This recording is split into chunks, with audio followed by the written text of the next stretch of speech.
السلام عليكم. اليوم إن شاء الله حلقتنا حلقة جديدة حنتكلم فيها عن أفضل وقت للبدء في زراعة الفول الأخضر، وإن شاء الله حنتكلم عن كل حاجة بالتفصيل. فطبعا قبل بداية حلقتنا أتمنى تعملوا اشتراك القناة ولايك إذا عجبكم الفيديو وتشاهدوا معنا الحلقة للنهاية.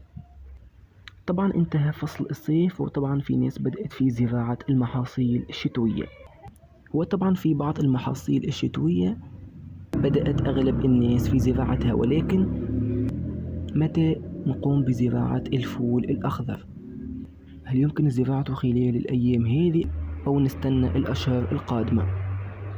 طبعا الفول الأخضر من المحاصيل الشتوية اللي بيحتاج لدرجات الحرارة وكذلك بيتحمل البرودة والصقيع. وطبعا الفول الأخضر يزرع من البذور بالشكل هذا، يعني حبات الفول هذه يتم زراعتها، وطبعا لازم حبات الفول تكون مجففة على الأقل 3 أشهر كاملة. طبعا في ناس بتقول لك انه افضل وقت للبدء في زراعة الفول هي خلال الايام هذه، وطبعا هذا خاطئ جدا جدا. وطبعا لازم نقوم بزراعة الفول الاخضر في منتصف شهر 10. طبعا منتصف شهر 10 افضل وقت للبدء في زراعة الفول الاخضر. يعني اي شخص يقول لك ازرع الفول من الان، طبعا هذا كلام خاطئ جدا جدا، انه طبعا الطقس مش ملائم لإنبات الفول. طبعا هو لو زرعنا الفول أو حبة الفول ممكن طبعا تنمو، ولكن مش حتكون فيها مجموع زهري عكس لما نزرعها في منتصف شهر 10 أو بداية شهر 11. فطبعا لازم تتجنب زراعة الفول الأخضر خلال الأيام هذه، وطبعا لازم تستنى شهر أو شهر ونصف وتبدأ في زراعة الفول الأخضر من منتصف شهر 10 أو بداية شهر 11.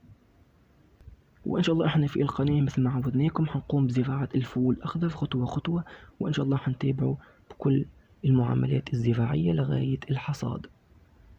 وإن شاء الله حنعمل حلقة قبل زراعة الفول حنتكلم فيها عن كل حاجة بتخص الفول الأخضر وكيفية الزراعة والري، ولما طبعا نزرع إن شاء الله حنتابعوا مع بعضنا مثل ما عودناكم في القناة. وطبعا ملخص الحلقة، حاول إنك ما تقومش بزراعة الفول، حاول إنك خلال الأيام هذه تستغل المكان وتقوم بعزيقه وإضافة الأسمدة الكيميائية أو الأسمدة العضوية، خاصة الأسمدة العضوية، وتقوم بعزيق التربة من على الأقل 2 أو 3 في الأسبوع. وفي منتصف شهر 10 أو بداية شهر 11 تقوم بزراعة الفول الأخضر فقط. وطبعا في نهاية الحلقة أتمنى تكون عجبتكم وعرفتوا الموعد المناسب للبدء في زراعة الفول، وأتمنى ما تتسرعوش وتقوموا بالزراعة خلال الأيام هذه. وإن شاء الله ملتقانا في الحلقات المقبلة، وشكرا والسلام عليكم ورحمة الله تعالى وبركاته.